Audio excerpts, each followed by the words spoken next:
Is the state of China committing crimes against humanity? To answer this question, we need to contextualize what exactly are crimes against humanity. For this reason, we must look more in depth into the Rome Statute of the International Criminal Court, which explains exactly what constitutes a crime against humanity. In the Article 7 of the same statute, it is stated that there are multiple acts that are committed as a part of a widespread or systematical attack directed against any civilian population, with knowledge of the attack, and can be perpetrated in the following modalities. For this particular case, we must take into special attention the following.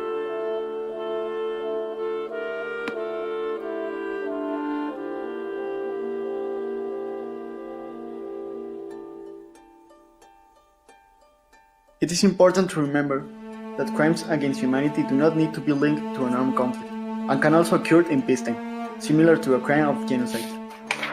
For a crime against humanity to be constituted, we need the presence of three different elements, which are the physical element, the contextual element, and the mental element. With the physical element being any of the following.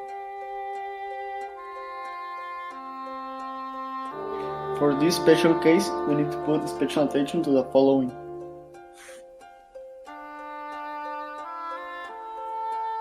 The second element, which is the contextual element, is committed as part of a widespread or systematical attack directed against any civilian population.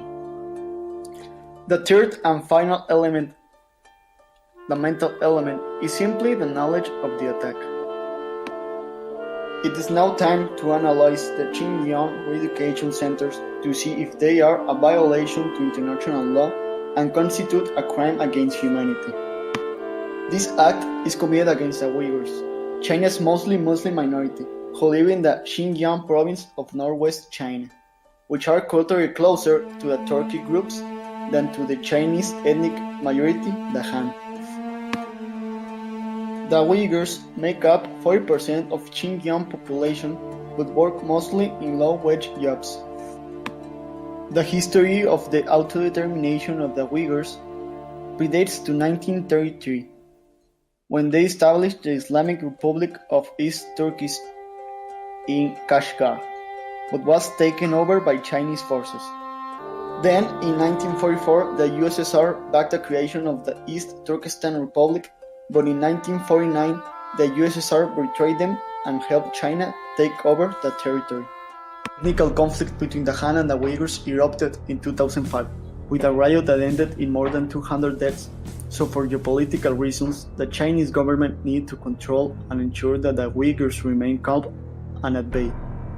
So in 2016 and 2017, the Chinese government started a series of discriminatory de-extermination policies aimed directly at Muslims, which grew the conflict even more, and culminated into what is known as the de-extermination and re-education centers in Xinjiang, which are a large-scale places to detain Uyghurs, or in other words, it could be called an internment camp.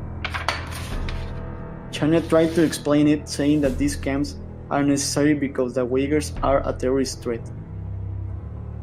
In these internment camps, the Uyghurs are forced to memorize and recite Communist Party propaganda and criticize their own Islamic beliefs, with even reports of death and torture.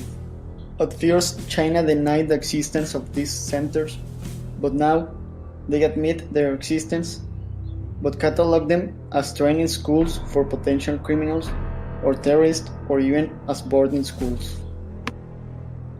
So as we can clearly see by this information, the centers are an act of dominance perpetrated against the Uyghurs, motivated by an ethnic, cultural, and religious reason, and aimed at controlling and detaining them in what is known as the re-education camps in Xinjiang without a legal motive.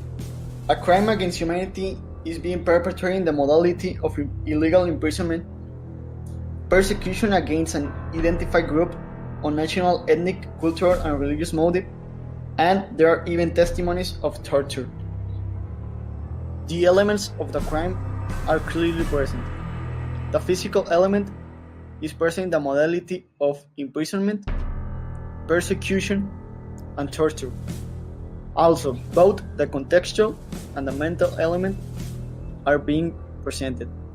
Even though China's officials arguably committed crimes against humanity with the implementation and enforcement of Xinjiang re-education centers, no individual can be prosecuted in the International Criminal Court because China is not part of the Rome Statute and in consequence is not a member of the court.